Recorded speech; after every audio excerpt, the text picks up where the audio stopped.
You know, they say that everything you do in life influences your life in one way or another. I don't know where I heard that phrase. Maybe I just made it up. But it seems like something that makes sense. You know, my mum always drove this philosophy into me from a very young age, which I still stand by very much to this day. 人生に無駄なことはない. Which, for those of you who don't speak weeb, is Japanese for nothing in life is useless. Everything that you do and say and hear and all the little tiny things that you do through your tumultuous life will have some kind of meaning to it in the long run. You might not see the exact merits immediately on the spot sometimes, and at the time you might just think, wow, what the hell was even the point of that? I just wasted my goddamn precious time. But the mentality of it is that no matter what, you should always keep it in the back of your head because you'll never know when you're going to use it. That probably explains why I personally am a person who has just kind of done everything and anything that I've always been interested in and sometimes not interested in. And I've always taken it with a swing of positivity because even though I may have done that certain thing in my life that I thought was a waste of time, I always thought to myself, you know, nothing in life is useless. This might be something that might come in handy one day, and you shouldn't take anything in life for granted. I personally think that's a great, positive life philosophy that I want to pass off over to you guys, especially during these, you know, dark and gloomy days of all this negativity circulating around, especially if you're one of those terminally online kids. But there is another life philosophy that has been slowly integrated into the way that I do things in life, and again, the way that I struggle through this tumultuous existence. And it doesn't quite come from the same source. Now, rather, this particular life lesson I've been kind of stewing upon recently actually came from video games. More specifically, a genre of video games, JRPGs. Ah yes, everybody's favorite Japan role-playing games. You know, your Final Fantasies, your Dragon Quests, your Personas, your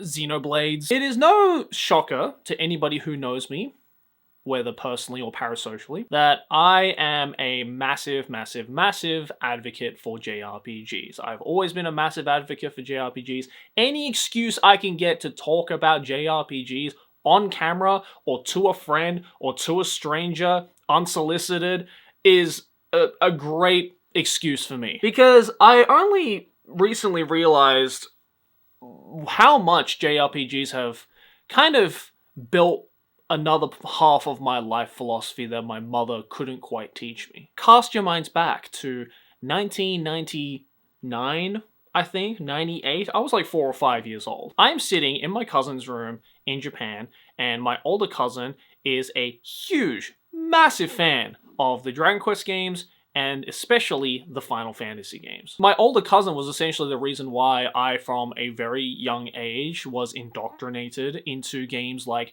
Final Fantasy IV or Final Fantasy VI. And then I discovered Pokemon when I was 5 years old on my own volition, and the rest is basically history. And if you've played a lot of JRPGs, you'll know that there are small little changes to characters and stories and settings and all of that storytelling goodness, but for the most part, the meat and potatoes, the bone on the meat of every JRPG mostly revolves around this idea of you have a party or a group of characters that you control that you go through fighting wild enemies, defeating bosses, advancing the story in a way that the game tells you to advance it. But as the story progresses, the enemies get harder, so how do you combat that? Well, thankfully, every single fight that you do, whether it be rogue or scripted, lets you have or gain some sort of experience points. And if you gather enough experience points, then you will go up a level. The higher your level is, the more powerful you are.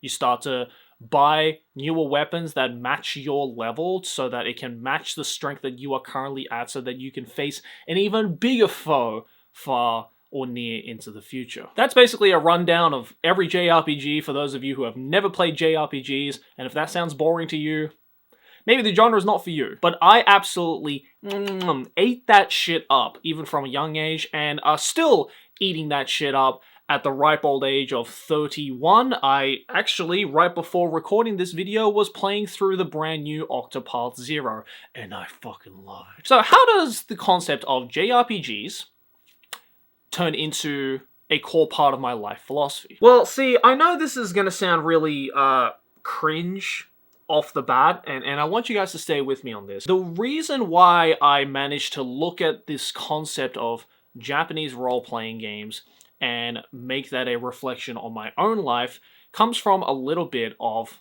self-insertion. Most of the time, the reasons why the main character that you control, or the main character of the story that you are in, doesn't have a whole lot of own dialogue that is outside of the scope of the current story is because even the developers of the games want you to engross yourself in that main character. They want you to self-insert yourself into the main character, and I think that is very purposeful, because they want you to experience this fantasy world that you'll never get the chance to actually experience in the flesh, or in the case with every Shin Megami Tensei and Persona game, for you to be a high school student again, which thankfully for me, I had a decent high school experience, so it's not as traumatic as some other people. Humble brag. And I don't remember when I started doing this. Maybe it was fairly recent, maybe after I hit 30, because I feel like I've gone on a lot of philosophical discoveries since I have hit the big 3-0, since I've become official chopped and unk status. The reason why I am so attached to this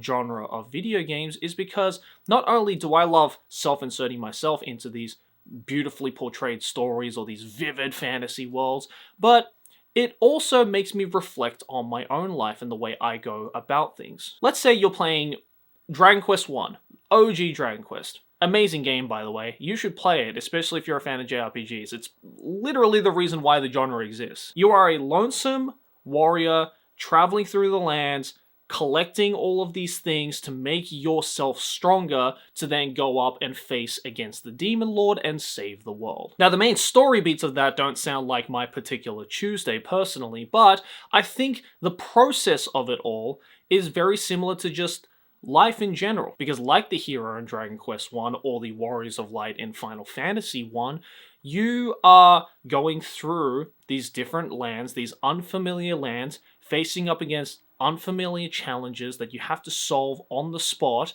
and when you overcome those things, you gain experience. When you want to know more about the world around you, you talk to the NPCs that are all around you to gain that knowledge, and it might not immediately become experience in your life that will help you level up, but as my mom said, nothing in life is useless. It's not as effective as going out into the wilderness and just, every man for themselves, figure it out, dude. But it's a great way to engross yourself and be grounded with the world. And I feel that's where I get a lot of my life philosophy from.